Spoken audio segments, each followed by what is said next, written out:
কুরবানির আমল, আমরা এই কুরবানি নিয়ে এখন থেকে ফিকির করা শুরু করেছি। এই কুরবানি দেওয়ার ক্ষেত্রে কুরবানি যেহেতু আমরা এখন থেকে ফিকির করছি, এখন আমরা হয়তো কুরবানির ভাগ বন্টন করছি, কেউ ফিকির করছি কিভাবে কুরবানির পশুটা ক্রয় করা যায়। এই সম্পর্কে দুইটি কথা বলে আমি আমার আলোচনা শেষ করব। কুরবানির ভাগ সংক্রান্ত যে বিষয়টি, সেটি হলো, আমরা জানি যে গরু, মহিষ ইত্যাদি যে ভাগগুলি আছে, সেখানে 7 জন শরীকে মিলে একটি কোরবানি দেওয়া যেতে পারে। সেখানে 7 জন শরীকের মধ্যে কেউ দেখা যাচ্ছে যে 7টা শরীক হইতে হবে এমন না, 7 জনই দিতে হবে বিষয়টা এমন না।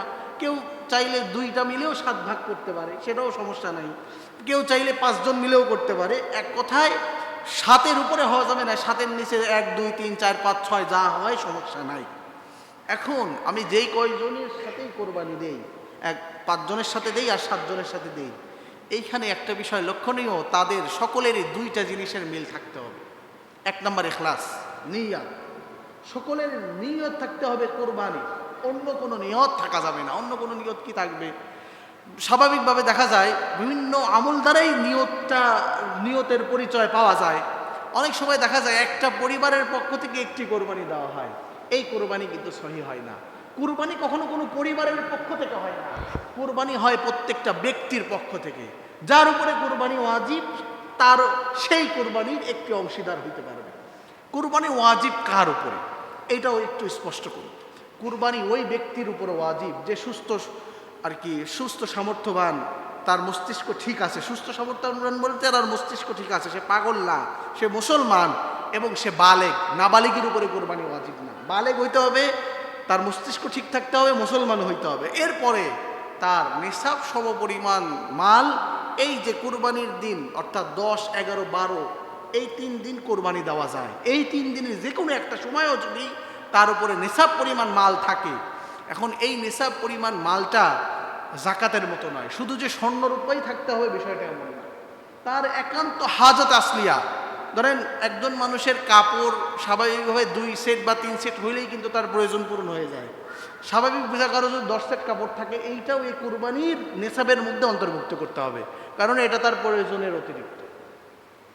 বুঝতে পারছি বিষয়টা? এরকমভাবে যা কিছু প্রয়োজন আছে, আমরা আমাদের বাসা বাড়িতে কিছু প্লেট, গিলাস ইত্যাদি সবসময় এক্সট্রা রেখে দিই, এইটাও এই কুরবানির মধ্যে হিসাব করতে হবে, কুরবানির নিসাবের মধ্যে। এইভাবে করে আমার একান্ত প্রয়োজনীয় জিনিসপত্র ছাড়া যা কিছু আছে সব কিছুকে হিসাব করে যদি 52.5 তোলা রূপার সমপরিমাণ সম্পদ হয়ে যায়, তাহলেই আমার উপরে কুরবানি ওয়াজিব। এই হিসাব করলে দেখা যাবে সমাজের মোটামুটি 80 থেকে 85% মানুষেরই কোরবানি ওয়াজিব হয়ে গেছে। তাই কিনা বলেন? যদি স্বাভাবিকভাবে যদি নিরেট হিসাবটা করা যায়, তো কিন্তু সেই হিসাবে কিন্তু কোরবানি করা হয় না। এই জন্য বলছি যে যারাই কোরবানি দেবে, অন্য কোনো নিয়ত থাকা যাবে না, একমাত্র আল্লাহ তাআলার সন্তুষ্টি। আল্লাহ তাআলা আমাদের কাছ থেকে কোনো কিছুই চান না, আমাদের নিয়তকে চান, আমাদের অন্তরের তাকওয়াকে চান। এই একটি জিনিস। 2 নাম্বার যে বিষয়টি লক্ষ্য রাখতে হবে, সেটি হলো যে এই কুরবানির যে আমরা যে মাল দ্বারা কুরবানি দিব, এই মালটা হালাল হইতে হবে। এই 7 জন শরীকের কারো মাল যদি অধিকাংশ বা সম্পূর্ণটাই হারাম থাকে, তাহলে কারো কুরবানি সহি হবে না। এই জন্য কুরবানির শরীক বাছাই করার ক্ষেত্রেও আমরা খুব একটু সতর্ক হব। যে কারোর সাথেই বা যে কোনোভাবেই কোরবানি দেওয়ার চেষ্টা করব না। কার মাল হালাল আছে আমরা একটু যাচাই করে নেব। আল্লাহ তাআলা আমাদেরকে এই জিলহজ মাসের পুরা যে কয়টা আমলের কথা আজকে বলা হইল, আমাদের সকলকে বুঝে আমল করার তৌফিক দান করুন। আমিন। ওয়া আখিরু দাওয়ানা আলহামদুলিল্লাহি রাব্বিল আলামিন। আমরা যারা সুন্নাত পড়ি নাই